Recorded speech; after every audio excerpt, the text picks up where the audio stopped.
जय हिंद दोस्तों, आपका अपना YouTube चैनल आदर्श कोचिंग क्लासेस पे स्वागत है। आज हम एक बेहतरीन शुरुआत करने जा रहे हैं क्लास 10th का सिलेबस का। वो भी शुरुआत करेंगे फिजिक्स का पहला लेसन। और पहला लेसन क्या है जो आपको मालूम है, वो है आपका प्रकाश का परावर्तन। ठीक नो, प्रकाश का परावर्तन। तो अब हम स्टार्ट करेंगे और ये हम पूरी सिलेबस को यहाँ पर इस चैनल पर पूरी सिलेबस कवर करेंगे। तो आप अगर जब क्लास 10th की तैयारी कर रहे हैं तो इस चैनल को सब्सक्राइब कर लें, क्योंकि आपको जैसे ही मैं वीडियो अपलोड करूंगा आपके पास नोटिफिकेशन चली जाएगी। तो भी आपका टाइम बिना लेते हुए हम सीधे चलते हैं लेसन पे। देखो बाबू, यहां पर ये समझिए, यहां पर लिखा हुआ है प्रकाश का परावर्तन। क्या? प्रकाश का परावर्तन स्टार्ट करने जा रहा हूं। तो ये जानने से पहले ये जान लेते हैं दो शब्द इसमें है। एक है प्रकाश का परावर्तन, मतलब दो शब्द से हमें यहां मुलाकात हो रही है मुख्यतः, प्रकाश और परावर्तन से। ये प्रकाश का एक गुण है, परावर्तन प्रकाश की एक गुण है। लेकिन आगे हम जान लेते हैं मेरे प्यारे भाई बहन कि ये प्रकाश क्या है। प्रकाश क्या है उससे जानने से पहले इसका थोड़ा परिचय आपको हम करवा देते हैं कि ये भैया है कि दादा है। समझिए पहले, ये जो प्रकाश जो है ना, ये प्रकाश जो है ना, ये प्रकाश की जब बात करते हैं ना, तो हमारा मुख्य ध्यान, मेन ध्यान मेरा कहाँ पे जाता है? मेरा ध्यान केंद्रित हो जाता है सूर्य प्रकाश पे। क्यों?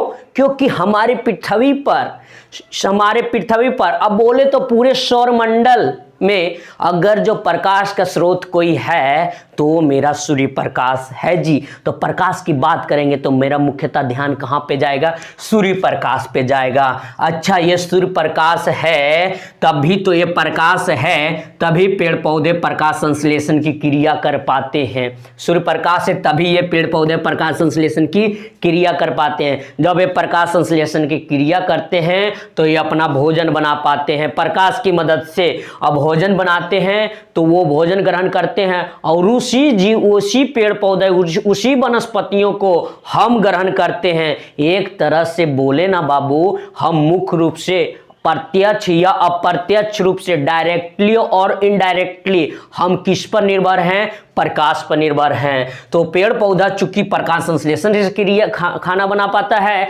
उसी प्रकार पेड़ पर हम निर्भर हैं। एक प्रकार से सूर्य प्रकाश न रहेगा तो पेड़ भी नहीं रहेगा, मतलब वनस्पति समाप्त हो जाएंगे। जब वनस्पति समाप्त हो जाएगा तो हम सब भी विलुप्त हो जाएंगे। तो प्रकाश संश्लेषण, प्रकाश की मदद से पहली गुण समझ गए। दूसरा है भैया कि प्रकाश है तो ऊर्जा का स्रोत हमारे पृथ्वी पर है। हम बोले तो प्रकाश ऊर्जा का स्रोत, प्रकाश है तो ऊर्जा का स्रोत है। और पृथ्वी पर ऊर्जा का जितना पृथ्वी पर ऊर्जा है उसका केंद्र बिंदु बोले तो सूर्य प्रकाश है। ठीक ना? ऊर्जा का स्रोत का केंद्र बिंदु सूर्य प्रकाश है। काहे? अब बाबू आगू हम ये बता देते हैं कि प्रकाश ऊर्जा काहे है। इसलिए बाबू आप जानते हैं ना कि सोलर प्लेट से हम सोलर प्लेट लगा देते, सोलर पैनल, इससे हम अपना बैटरी में इसको स्टोर कर देते ऊर्जा को। और ऊर्जा के बारे में आप यही ना पढ़े हैं बाबू, ऊर्जा को नष्ट नहीं किया जा सकता है, ऊर्जा को एक रूप से दूसरे रूप में रूपांतरित किया जा सकता है। तो यहाँ पर भी तो ये किए, अगर सूरज से निकलने वाले ऊर्जा अगर जो ये दूसरा चीज में कन्वर्ट हो रहा है तो इसका मतलब ये सूर्य प्रकाश भी एक प्रकार की ऊर्जा है जी। अब देखिए वर्षा कैसे हो पाता है, वर्षा कैसे होता है? तो इसका भी कहीं ना कहीं सूर्य प्रकाश से संबंध, रिलेशन है। कहो काहे?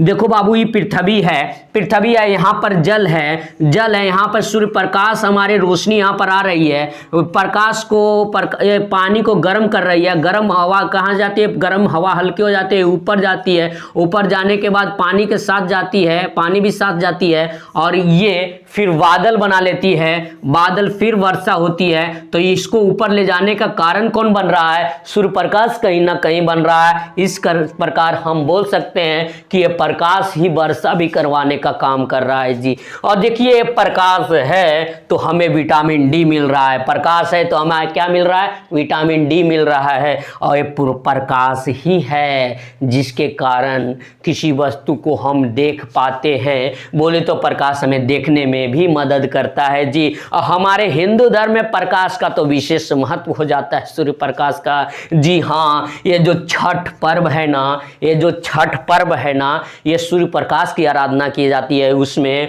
और आप जानते हैं दीपावली भी है ना, ये प्रकाशों का त्यौहार है। तो हम बोल सकते हैं प्रकाश हमारे जीवन में काफी महत्व है। अब हम सीधे टॉपिक पर आएंगे और वो तो दोस्तों अब हम जानेंगे कि प्रकाश को परिभाषित करते हैं जी।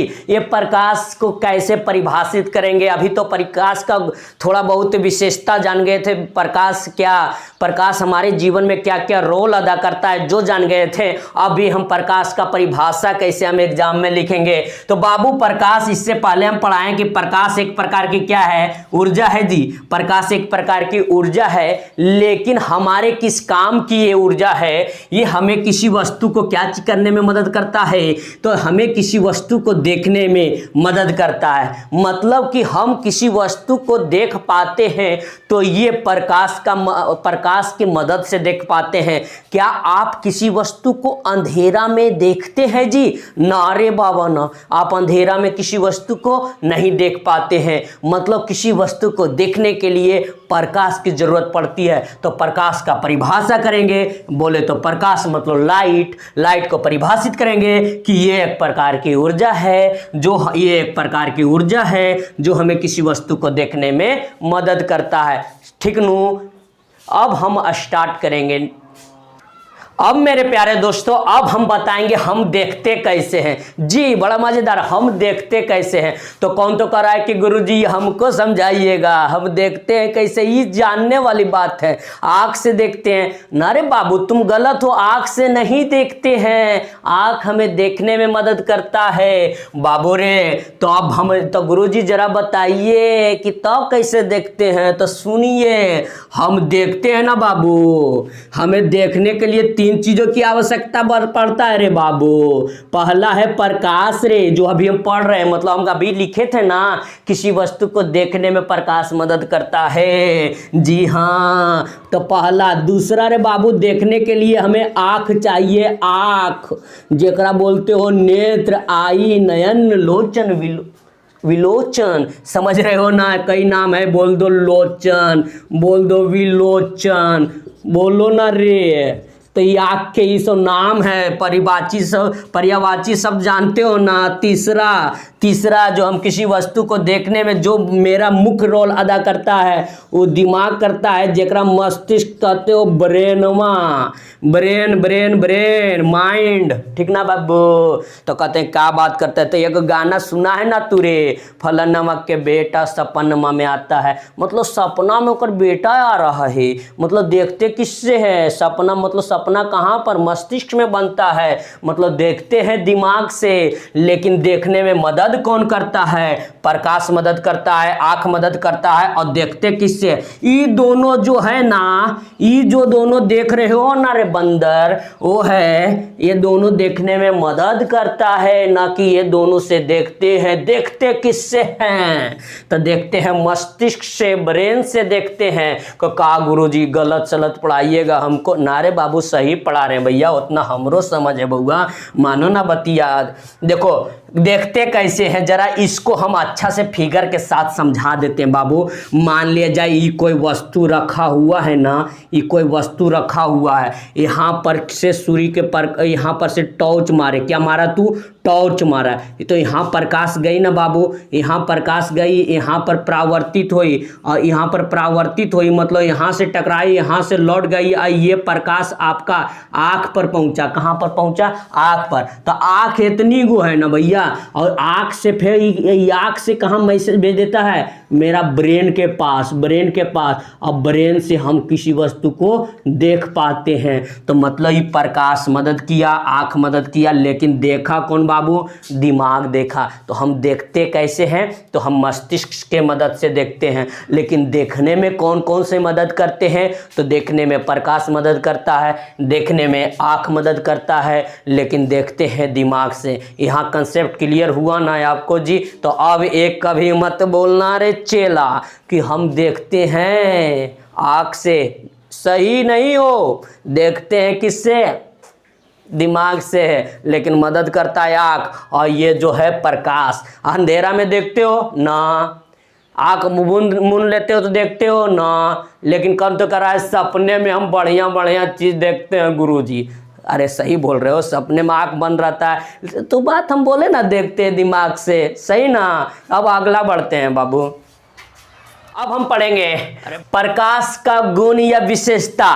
प्रकाश का गुण बोले या विशेषता, भाई ये जानते हो 3 नंबर का सवाल आता है, 3 नंबर का, कि प्रकाश का गुण लिखिए, प्रकाश की विशेषता लिखिए, ठीक ना। तो ये हम जैसे लिखाएं ना वैसे ही तुमको कॉपी में एग्जाम में उतार देना है। और बाबू हम एक चलो समझाते हैं तेरे को भैया। देखो क्या लिखा हुआ है, प्रकाश का गुण या विशेषता, characteristics of light, characteristics of light या तो फीचर ऑफ लाइट जानना है बाबू।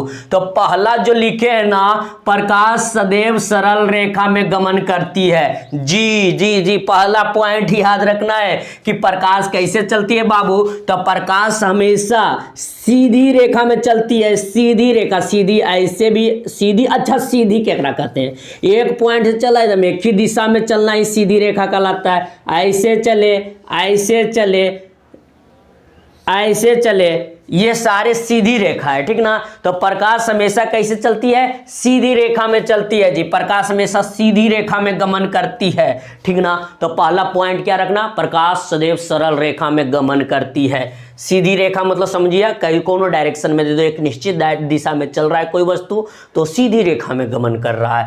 दूसरा पॉइंट बाबू, प्रकाश जो है ना बहुत इंपॉर्टेंट, प्रकाश एक विद्युत चुंबकीय तरंग है। कैसा तरंग बाबू, विद्युत चुंबकीय तरंग है। कैसा तरंग है प्रकाश, विद्युत चुंबकीय तरंग है। देख रहे हो ना, विद्युत चुंबकीय तरंग क्या है, दो शब्द यहां पर यूज हुआ है बाबू, विद्युत और चुंबक। विद्युत और चुंबक मिलकर विद्युत चुंबकीय तरंग का निर्माण करता है। और ये दोनों एक दूसरे से जानते हो कई डिग्री पर रहता है, 90 डिग्री पर। कितना देख रहे हो नहीं फिगर में, एक दूसरे से 90 डिग्री पर हुआ है नु। देखो ऐसे चल रहा है, 90 डिग्री बनाते हुए चल रहा है विद्युत चुंबक। तो ये दो प्रकाश जो है कैसी तरंग है, विद्युत चुंबकीय तरंग है। अच्छा, विद्युत चुंबकीय तरंग इलेक्ट्रोमैग्नेटिक वेव क्या होता है कि ये ऐसा वेव है जिसे चलने के लिए किसी माध्यम की आवश्यकता नहीं पड़ती है जी। माध्यम बोले ना बाबू, माध्यम बोले तो ठोस, द्रव, गैस। जब तुम केमिस्ट्री में पदार्थ कितने प्रकार के हैं मुख्य रूप से जो पढ़ा था ना, वे जी माध्यम, ठोस, द्रव, गैस है, ठीक नू। तो बाबू रे, तो एकरा में चलने के लिए, प्रकाश चलने के लिए ठोस है तब पर भी ठीक, ना है तब पर भी ठीक, द्रव है तब पर भी ठीक, ना है तब पर भी ठीक, और गैस है तब पर भी ठीक, ना है तब पर भी ठीक। ये तो एक मतलब ये है प्रकाश निर्वात में भी चल सकती है। निर्वात क्या होता है, वैसी जगह जहां पदार्थ की कोई कण मौजूद ना हो। मतलब निर्वात मतलब एकदम भयकंप। भयकंप क्या होता है, जहां पर कुछ मौजूद ना हो, कुछ नथिंग, तो ओकरा निर्वात बोलते हैं। सुन ले बाबू, बाबू रे सुनो ना, मान लीजिए ये सूरज है, मान लीजिए पृथ्वी है, क्या भैया, पृथ्वी माता, पृथ्वी माता है, और पृथ्वी के चारों ओर मेरा क्या है, वायुमंडल है। क्या है, वायुमंडल, एटमॉस्फेयर है, layer of air that is called atmosphere, वायुमंडलीय परत है, ठीक ना बाबू। और देखो तो यहां पर है तो ये हवा है, तो हवा एक माध्यम है, लेकिन ये सूरज है, सूरज की रोशनी हमारे पृथ्वी पर पहुंच पाती है। सूरज की रोशनी हमारे पृथ्वी पर ये जो पहुंच जाती है, तो क्या इधर तो कुछ तो ना है, तो ये भयकंप निर्वात है, लेकिन ये यहां पर ही ना किसी माध्यम की आवश्यकता पड़ रही है।